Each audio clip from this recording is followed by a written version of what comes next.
Coach Becker, James Becker from Marquette University High School. Just got hired about a month ago over there.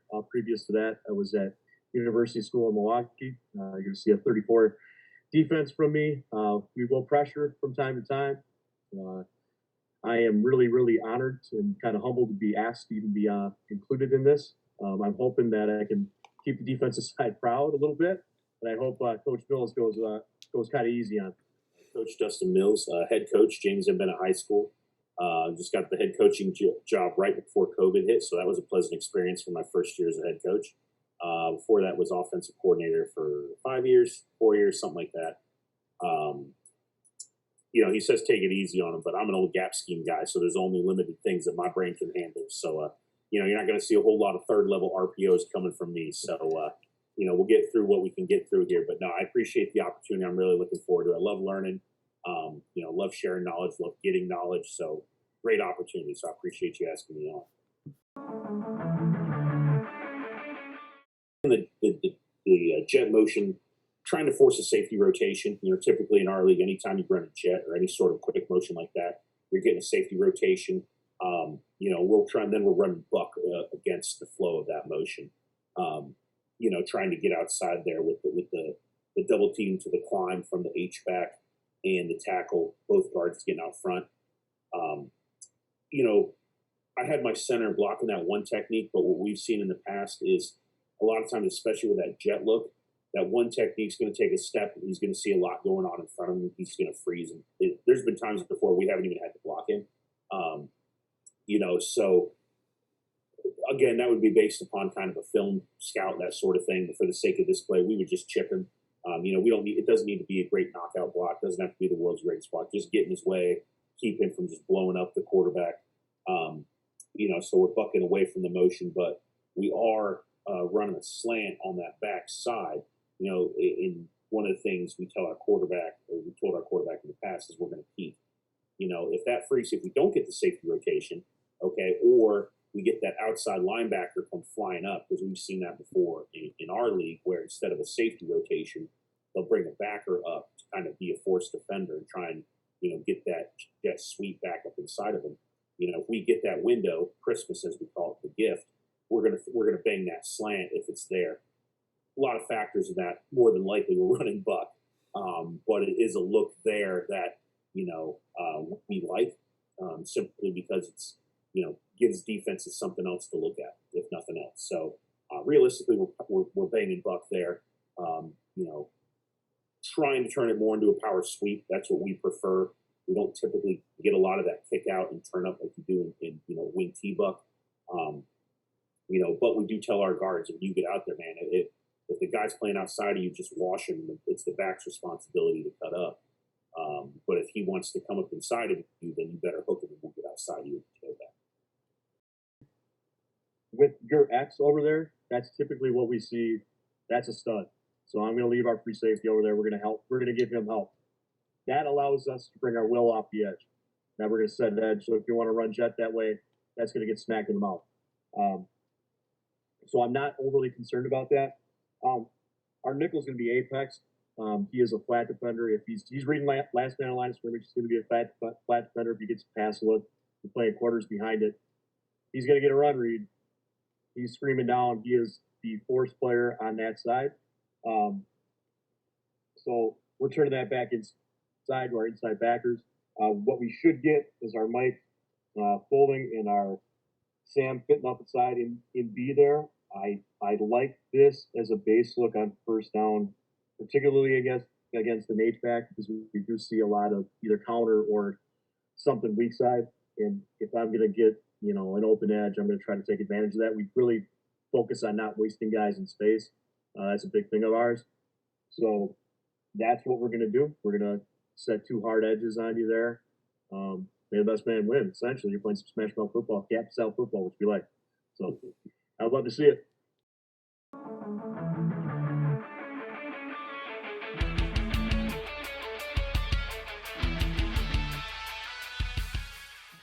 Again, second and one, you may take a shot at the end zone here.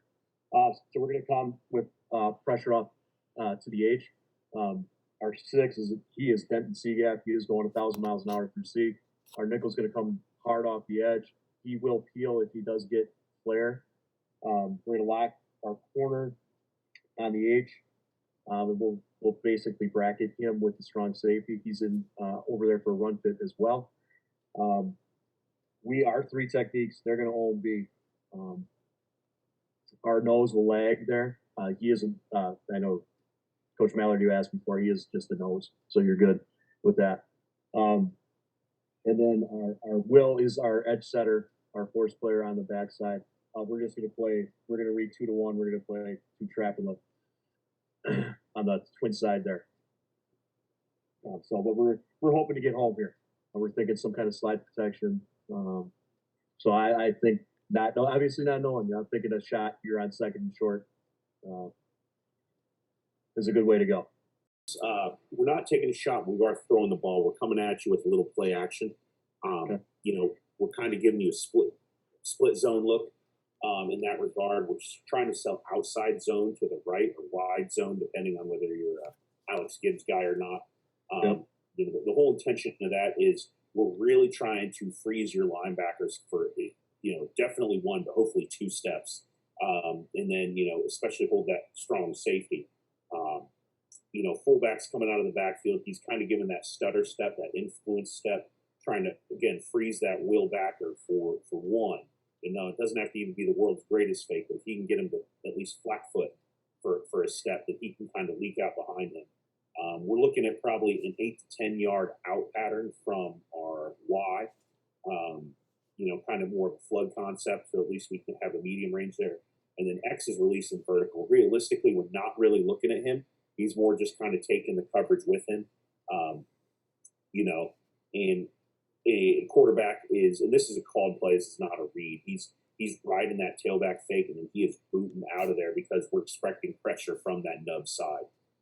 So we're really trying to get out into that space, make the play. And as every gap scheme coach will tell you with their quarterback, if you don't see anything open, especially on 2nd and 1, you better tuck that ball and just get forward, trying to get some sort of positive yardage. But that's a similar play that we have run in that circumstance.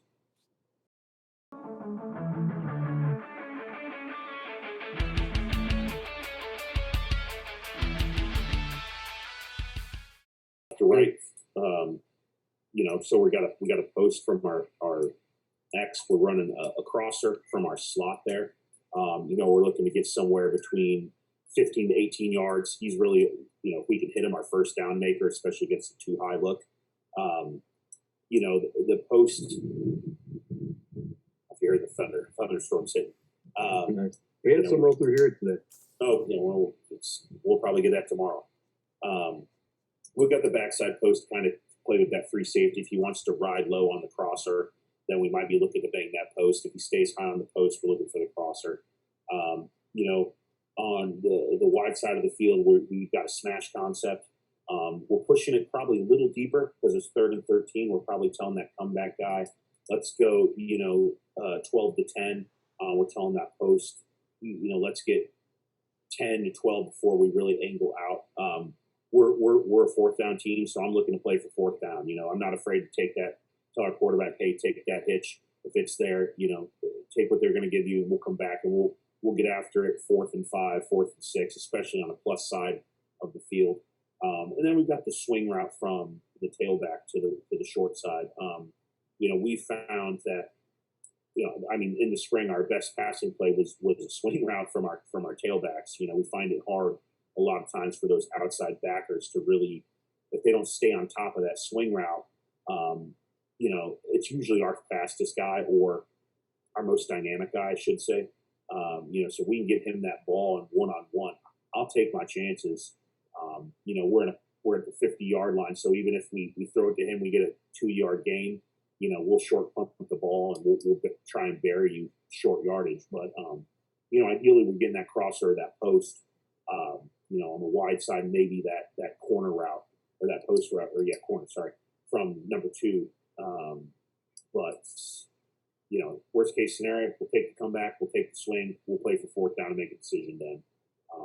Especially being up, that's really a game changer. 13. I want the ball out fast. So we're going to play two read palms, whatever you want to call it, whatever vernacular you're in, behind it. But we're going to spike the 3-second A gap. We're bringing pressure away from the tailback. So you're going to get our Sam screaming through B. You're going to get our nickel hard off the edge. There is no number 3 threat to him. So we're getting 2 at your quarterback now. That ball's got to come out hot, which you said is going to the tailback, which I love because our will is still sitting there with that. So when you talk about the post concept, the mic is going to drop and be a whole defender. Realistically, that over route would be there. I don't think you're going to have time to get it off.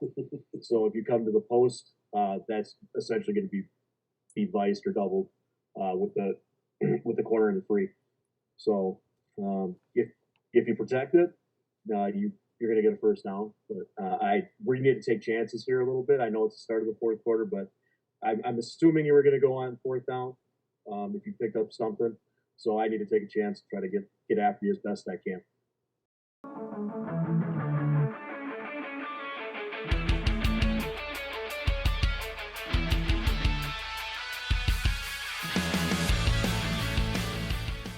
Guts, no glory. Might as well. Realistically, this may not happen in the game, but I throw it out on here. We're going to man the trip side. We're going to man on the back side. Our free safety will poach. He's going to sit in the hole just in case something leaks through. Our Mike's sitting in the low hole in case you're looking for a shallow cross. We're going to spike that 5 in the B gap. Instead of bringing pressure from one of our backers or our overhangs, we're bringing it actually screaming from the secondary. So we're going to bring our strong, and again, we're away from the back. So protect it. Otherwise, we're running in the teeth of something. At least we're blitzing in the teeth of something. So going back to that same buck look earlier, but we're going to give it a screen option, and that's really what we're looking to do. Is those 2 pulling guards that would typically get out front and buck, they're staying flat. Tailback's coming across. We're faking that hand. That quarterback's bailing out as he's, given that fake. He's actually checking number 2 for 2 to 3. Kind of what we call our pop concept to that H. So when we see that strong safety come flying up, we know, hey, one of those 2 guys should get a quick look. If the quarterback's comfortable with it, he can pull it and bang it. Again, it sounds like a RPO. It's not. It's just simple reads. And if it's not there, he's going to fall back and he's just going to dump that screen off to our tailback, who again is our most dynamic player typically, with 2 guards out front of him. We like the numbers game there. We expect to see some sort of pressure in a 4th down situation, especially against in an odd look. Very rarely do you see them just bring 3. Coming from a strong safety, not something we would typically see, but I think we would like our matchup there if we did get the screen off. Because I think in that situation you're asking a lot of that safety. Oh, if you get it off, it's a score. Correct. It is a gamble, and that's the way I look at it. At that 9 yards, play call change. If we had been at 4 yards, my play, but that 9 yards, that's tough for an offense trying to figure out, what you want to do there. That's why I like the screen there, because it kind of gives you, it's a gadget without being a gadget. You know what I mean? Like it's something that you can run based off that basic play like that. Absolutely. Block, bend it there. So it's just something, we would try there. Realistically, I'd probably just run power. But you know what? This is not what we're doing here. So no, exactly.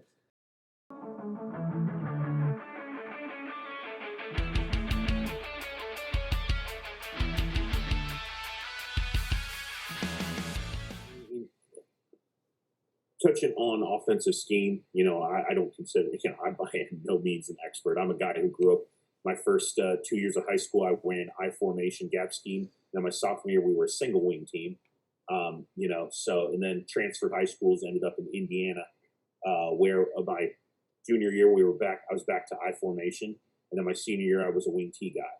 You know what I mean? So like everything I know is predicated around that gap scheme, but just thinking about offensive in generals, and I think Coach would kind of agree with me on this on the defensive side. At the end of the day, the ability to be adaptable, I think, is more important than being married to certain ideas and certain schemes. And that's where when I got hired as a head coach, I fired myself as offensive coordinator because I was mediocre at best. And in kind of my new offensive coordinator, we have different philosophies, but you know, kind of the same way, like like you were just talking, Coach, a few minutes ago about limiting your run scheme. I think we're carrying 4 or 5 run schemes into this season and like 5 or 6 pass schemes. And other than that, it's all just how do we adapt to what the defense is offering us? How do we modify what we do to be successful? Because at the end of the day, football is finite. There's only so many ways to do the same thing. Um, and there's creative ways to do it. Don't get me wrong, but as long as you know who your A gap, B gap, C gap, D gap defenders are, and who's taking drops, you can kind of adjust from there on the offensive side. And it's just sometimes these offensive coaches want to sell these ideas like these next level things, but it's just adjustments. It's just adjustments, and then it's triple option football. But now we're in a vertical plane versus a horizontal plane, with RPOs and things like that. So, when it comes to offense, I think one of the most important factors is being adaptable and then know your personnel. There's nothing worse than watching an offensive scheme that is not adaptable to your personnel. And that's something we try and do here. Obviously we're not successful with that in the spring, but we're rebuilding that come back in the fall for us to be kind of based around our personnel and that ability to be flexible. So it's kind of my thoughts just on offensive scheme in general. Well, Coach Mills, thanks a lot. It was a lot of fun. Good time. Obviously, Coach Mallard, thanks for putting this on. That's you're doing a great job. It really is, and it's good that you're getting traction with it. It's a really cool idea. It's neat to share thoughts and be able to check out in the next day or so and see how dumb I am. Coach Mills was saying, I think the defensive side of the ball, you got to be adaptable. And I think the vast majority of people understand that you got to adapt to your kids. I mean, you have to have a system that you believe in and everything else, but at the high school level, you can't recruit that kid. Sometimes you're going to have somebody that may fit better, and you might have to adjust your scheme a little bit off that. And we try to do that, especially at when I was at a smaller school, you don't really have much of a choice but to adapt, or things are going to go sideways. So I learned a lot today, formationally and everything else. It's great that we have things like this where we can share and we can banter back and forth and see what the other parts of the country are doing, because not every part of the country does things the same way. So it's nice to get other ideas, and I always like to see how offenses try to attack certain things, and I got some ideas of how people want to attack us from Coach Mills today, and that's awesome. I mean, it was a great learning experience, and I really cannot say thank you enough again for the time. So thanks a lot, and I hopefully you again. I'd be more than happy to.